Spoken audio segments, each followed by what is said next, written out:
probably all of you know, and that is that we have a very significant revenue shortfall on the order of $1.25 billion in our general fund.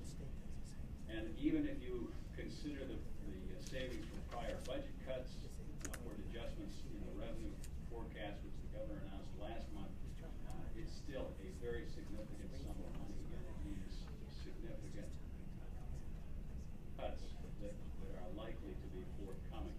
According to the Appropriations Committee staff, the amount is exacerbated by about $600 million in new spending to cover increased costs in largely mandatory or federally mandated programs. So those are, to my mind, sobering things as we begin our considerations. For that reason, in my judgment, this is not a session to enact a lot of laws that further limit the funds that are available for key things like support of our state employees, state troopers, and so forth. And if you have a bill which will reduce the revenue, I hope that you are along with that, including some cut in the budget that can be generally accepted as well.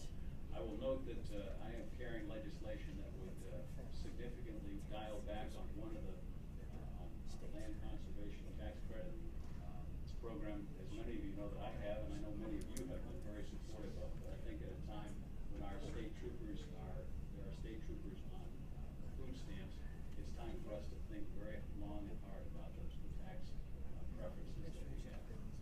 That, by way of cautionary note as we begin, you will have at your place a memorandum outlining our House Finance Subcommittee operations, the assignments to them, and the locations. Your work there is, as you know, essential to the work of the full committee. That's where we hear from proponents and opponents.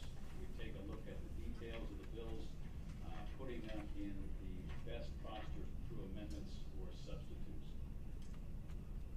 I'm not going to go over all the details, but as you know, Subcommittee 1 is chaired by Delegate Hugo, number 2, Delegate Klein, and number 3 by Delegate Byron. And I would note for our 2 new members, I've asked our staff, Mr. Rosenberg, Mr. Garska, to meet with you at a convenient time to familiarize you with the way we operate. So, that by way of opening. Ask if any members have things they need to bring to our attention at this point. Hearing none, we will turn to the first piece of legislation for us to consider, and I'm going to turn the gavel over to Hein as our Vice Chairman to Thank you, Mr. Chairman. The bill that we have on the docket is your fine bill, House Bill 1521, and the chair would like to summarize, or I can do it for you. Okay, great. You can go ahead and summarize now. Seriously, if you take a look at House Bill 1521, which is the annual conformity bill, you will see one change in this bill, and that is a change of date on line 19, advancing our conformity from December 31st, 2015 to December 31st, 2016. It is a bill that we consider early on. You'll note that it's an emergency bill, as it is each time, thus to speed its adoption. It is used by tax preparers across the Commonwealth, accountants and others who gain from our conformity as a large number of our sister states have. I would note there's only one substantial change in the federal code, and that is in regard to those Olympic athletes who have medals.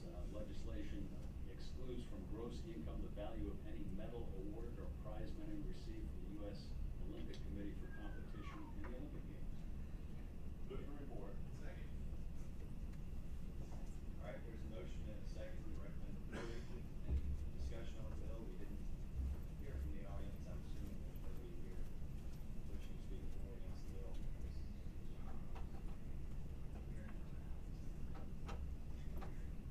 No discussion on the bill. Members will cast their vote on